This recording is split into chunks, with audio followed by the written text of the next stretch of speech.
मैं हूं आपके साथ नम्रता। आपने तूफानों के बारे में अक्सर सुना होगा। कई बार अलग अलग राज्यों से, देशों से तूफान और उससे मची तबाही की खबरें सामने आती ही रहती हैं।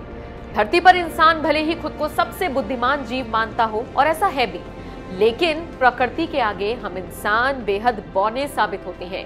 प्रकृति के प्रकोप के आगे किसी की नहीं चलती। तूफान से संबंधित एक नई स्टडी सामने आई है, और इस स्टडी के मुताबिक किसी भी शहर, राज्य या देश में आने वाले तूफान को वहीं के लोग और गतिविधियां आकर्षित करती हैं। सुनने में थोड़ा सा अजीब जरूर लगे, लेकिन स्टडी तो इसी तरफ इशारा कर रही है।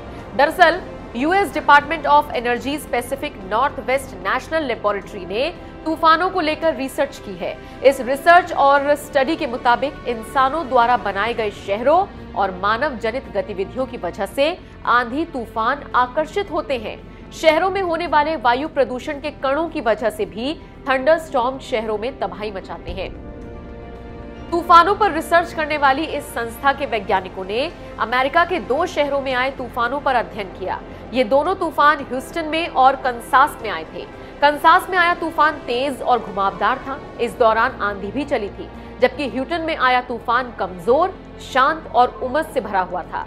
US department of energy Pacific north west national laboratory के एक वैज्ञानिक ने कहा कि पिछले काफी वक्त से ह्यूस्टन में बारिश हो रही थी, जबकि दोपहर में गर्मी थी। इसी वजह से शहर के ऊपर गर्म हल्की हवा का फॉर्मेशन हो रहा था। इसी बीच जब समुद्र की नमी वाली ठंडी हवा ह्यूस्टन के वातावरण से टकराई तो वहां तूफान बन गया। रिसर्च में कंसास शहर में आए तूफान का भी जिक्र किया गया। यहाँ पर अलग मौसम और लोगों की गतिविधियां होने की वजह से तूफान तेज रहा। शहर से निकलने वाली गर्म हवा शहर की सीमा के पास पहुंचे तूफान की नमी वाली ठंडी हवा से मिली तो उसे तेजी से अपनी ओर खींच लिया, और इसी वजह से कंसास का तूफान ज्यादा तीव्र और भयावह हो गया।